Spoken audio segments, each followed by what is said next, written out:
Hello everyone, good morning সকলকে। সকলে কেমন আছো? আশা করি ভালো আছো, সুস্থ আছো। আমিও খুব ভালো আছি, সুস্থ আছি। আজকে হলো শুক্রবার, আজকে হলো আমার ছেলের থার্ড এক্সাম, মানে আজকে থার্ড পরীক্ষা। তা ছেলেকে সকালবেলায় বই নিয়ে বসাবে বাবা, আমি তার আগে বিছানাটা গোছাবো, এই জন্য আমি তাড়াতাড়ি করে বিছানাটা গুছিয়ে নিচ্ছি। আজকে আমি তোমাদের সকাল থেকে সকালবেলাটা যে কাজগুলো করি সেটা, মানে আজকে কোনো সারাদিনের ব্লগ না, শুধু সকালের দিকটা আমি যে কাজগুলো করি সেগুলোই তোমাদের সাথে তুলে ধরবো। তো চলো দেখি সকাল সকাল আমি কি কাজ করি সেগুলো দেখো। এখানে দেখো আমি উলঝে গেছি, মানে মশারির মধ্যে বালিশটা ঢুকে গেছে, মশারির কোনো দিকেই খুঁজে পাচ্ছি না, এমন অবস্থা হয়ে গেছে এখানে। তাড়াতাড়ি যখন করি না সব কাজে দেখবো বাড়াবাড়ি হয়ে যায়। ঝটপট করে বিছানাটা গোছাতে চেয়েছি, কারণ উঠেছি একটু বেলা করে। উঠেছি আমি রাইট টাইমে, কিন্তু যাই হোক এটা করতে সেটা করতেই সকালবেলা উঠে গায়ে লেসে দিতে দিতেই মানে অর্ধেক বেলাটা এখানে খেয়ে যায়। যেহেতু এখন ঠান্ডা পড়ছে, এখন এই বেলাটা এরকমই চলবে। তাই ঠান্ডার মধ্যে দেখো, ঠান্ডাটা সকালের দিকে বেশ ভালোই পড়ে, রাত্রেবেলার দিকে হালকা হালকা গরম লাগে যখন সন্ধ্যার দিকটা, তারপরে বেশি রাত হলে পরে ঠান্ডা লাগে, আবার ভোরের দিকটাও ঠান্ডা লাগে, সকালের দিকটাও বেশ ভালোই ঠান্ডা ঠান্ডা ভাব পড়ে। তা যাই হোক, সকাল সকাল দেখো বিছানাটা গুছিয়ে নিচ্ছি, আর এদিকে আমার ছেলের সাথে গল্প করছি। ছেলে একভাবে খুলে যাচ্ছে। ছেলে কালকে খেয়েছিল ছেলে একটা কিন্ডার জয়, সেই কিন্ডার জয়ের মধ্যে পেয়েছিল একটা প্লাস্টিকের আংটি। তা ওটা হয়েছে এখন ওর সম্পত্তি, জানি না এটা কয়দিনের জন্য ওর কাছে থাকবে, বেশি দিন হয়তো রাখবে না, যখনকার তখনই ও সেই জিনিসটা শেষ করে ফেলে। তা যাই হোক, ওর এখন এই জিনিসটা মনে আছে যে আমার হাতে আংটি ছিল, মানে রাতে খেয়েছে, সকালে এখন ওই আংটিটা ওর দরকার। সারা রাত্রি ও আংটিটা পরেছিল, তারপরে বোধহয় ওর বাবা হয়তো খুলে দিয়েছে রাতের দিকে আংটিটা, হয়তো ভেবেছে হাতে লাগবে। ওর বাবা নিজেও হাতে কিছু রাখে না, ছেলের হাতেও কোনো কিছু রাখতে চায় না, হয়তো ভেবেছে যে ছেলের হাতে ব্যথা পাবে, ওই জন্য খুলে দিয়েছে। তা এখন আংটিটা কোথায় গেছে ওর? এখন সকালবেলা উঠে বাইনা, আমাকে ওই আংটিটা আগে দাও, তারপরে আমি বই নিয়ে বসবো। তা যাই হোক, আংটি এখন খোঁজাখুঁজি চলছে যে দেখি বালিশের কোন নিচে আমি আংটিটা রেখেছি। আর এই দেখো বালিশটা রাখতে গেলাম, বালিশটা নিচে পড়ে গেল, আবার টেনে বের করে আমি উপর সাইডেই রাখলাম যে এখন এখানে থাক, পরে আমি ঠিক করে রাখবো। আপাতত এখন এখানে থাক, আমি জানি যে এটা ঠিক থাকবে না, কারণ এটাকে নিচে নামিয়ে দেবে, তাহলে ঠিক থাকবে না একদম। তা যাই হোক, আমি তারপরে দেখো বিছানাটা ঠিকঠাক করে গোছাতে শুরু করে দিয়েছি, আর বিছানাটা গুছিয়ে আমি চলে যাব বাইরের সমস্ত কাজকর্মগুলো করতে। তা কাজগুলো গুছিয়ে নিই, তার তোমাদেরকে একদম সেই ভিডিওটাই শেয়ার করি। এখানে দেখো কত কিছু রয়েছে, ছেলের পড়ার ব্যাগ থেকে শুরু করে রিমোট, তারপরে তোমার মোবাইল, তোমাদের দাদার মোবাইলটা, জলের বোতল, চশমার বাক্স, মানে নানান জিনিস সব খাটের মধ্যে থাকে। রাত্রেবেলা এগুলো নিয়ে ঘুমায়। তা যাই হোক, জলের বোতল না হলে রাত্রেবেলা তো আমারও ঘুম আসবে না, তোমাদের দাদারও ঘুম আসবে না। রাত্রেবেলা যতই রাত্রে ঘুমাই না কেন, একবার উঠে অন্তত জল খাবোই খাবো। তা যাই হোক, জলের বোতলটা যেন সবসময় থাকে, আমার ছেলেও খায়, তোমাদের দাদাও তো সবসময় খায়, আর আমারও লাগে। তা যাই হোক, তাই জন্য এটা বিছানার মধ্যে নিয়েই শুই। আর তোমাদের দাদা যেহেতু পায়ে লেগেছে, স্কার্ফ ব্যান্ডেজটা খুলে রেখেছে, এখন সকালবেলা সারা রাত জড়িয়ে শুয়ে থাকে। আমার ছেলের তো ঘুম ভালো না, ছোট বাচ্চা মানুষ কখন কোথায় লাথি টাতি মেরে দেয় পায়ে, এই জন্য ও স্কার্ফ ব্যান্ডেজটা বিছানায় ছিল।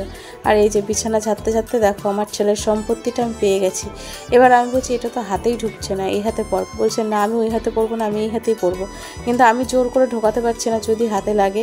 তা বলছি যে এই আঙুলে, আমি বলছি এই আঙুলে পড়, দেখো আমি বলছি এই আঙুলে পড়বো। বলছে না, আমি এই আঙুলেই পড়বো। বলছে তুমি আমাকে দাও, বলে আমার কাছ থেকে কেড়ে নিল। ওর বাবা বলছে ওই আঙুলেই পড়া ছিল রাত্রে।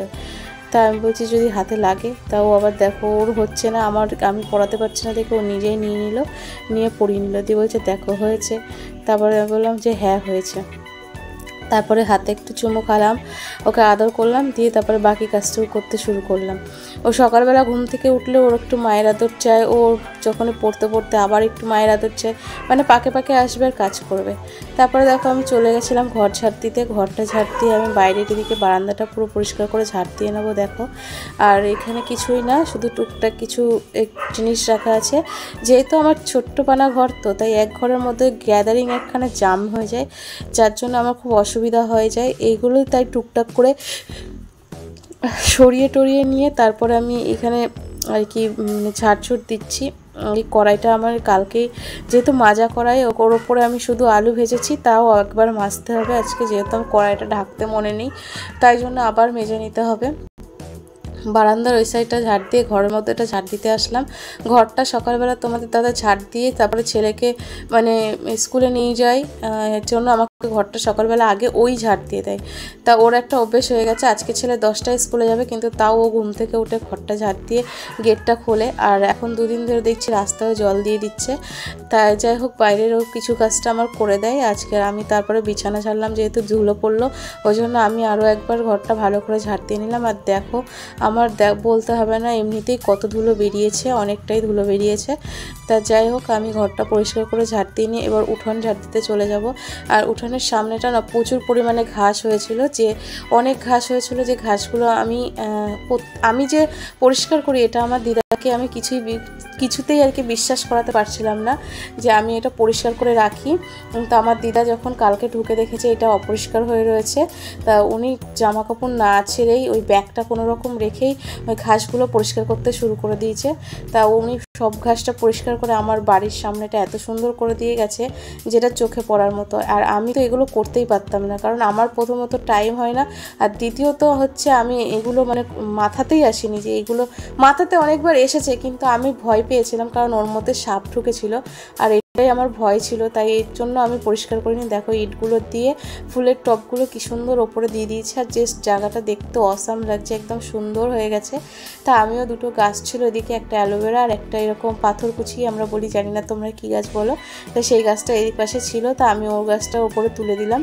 তোমাদের দাদাকে অনেক কয়েকবার বলেছি এরকমভাবে তুলে দিতে, ও দেয়নি। আর ও তো এইসব কাজে হাতই দেয় না, না ঘরের কোনো পরিষ্কারের কাজ করে না কিছু, ও তো করতে চায় না। আসলেও টাইম পায় না, একদিন টাইম পেলে ওই গাছগুলো করতে চায় না। আসলে ঘরের যদি ব্যাংকে যাওয়া থাকে বা অন্য কোনো কাজ থাকে সেই কাজই করে না, তার ঘর পরিষ্কার করার কাজ কী করে করবে? মানে ছুটিটা ওর বাজার করতে, রান্না করে খেতে, এই দিক থেকেই টাইমটা বেরিয়ে যায়। আর ওর সাথে আমারও যেহেতু রান্না করতে হয়, আবার ওর সাথে বাজারেও যাই একটু বাজার করতে, ভিডিও, এইসব কিছু দিয়ে আমারও মাথার থেকে বেরিয়ে যায়। তা যাই হোক, দিদা এসে এই জিনিসটা পরিষ্কার করে দিয়ে গেছে আর আমার সত্যি খুব ভালো লাগছে, তাই আমিও একটু ভালো করে রাখলাম এই জায়গাটা। চেষ্টা করব যে অল্প ঘাস হলে যাতে এটা পরিষ্কার করে দেওয়া যায়, তাহলে আমার খাটনিটা কম হবে। আসলে বলতে বলতে যে আজ করব কাল করব এরকম করতে করতে ঘাসগুলো অনেক বেড়ে যায়। তা যাই হোক, দেখো আমি এখন বাসনগুলো নিয়ে বসে পড়েছি এখানে বাসনগুলো মাজতে, কারণ বাসন মাজবো, তারপর আমার কাজগুলো শেষ হয়ে যাবে। বাইরের কাজটা উঠোনটা ঝাড় দেওয়া হয়ে গেছে। আর আজকের ব্লগটা আমি এখানে শেষ করলাম। তোমাদের সকলের কেমন লাগলো অবশ্যই আমাকে কমেন্টস করে জানিও, ভালো লাগলে অবশ্যই একটা লাইক করে দিও, চ্যানেলটাকে সাবস্ক্রাইব করে আমার পাশে থেকো। যারা আর কি নতুন তাদেরকে বললাম, পাশ থেকে একটা মামি ডাক দিচ্ছিলো, তাই তার সাথে কথা বলছিলাম আর ওই জন্য পিছনে তাকাচ্ছিলাম। তা যাই হোক, আজকের ব্লগটা এই পর্যন্ত। সকলে ভালো থেকো, সুস্থ থেকো, দেখা হবে নতুন আরেকটা ভিডিও। ততক্ষণ পর্যন্ত সকলে সুস্থ থেকো, টাটা।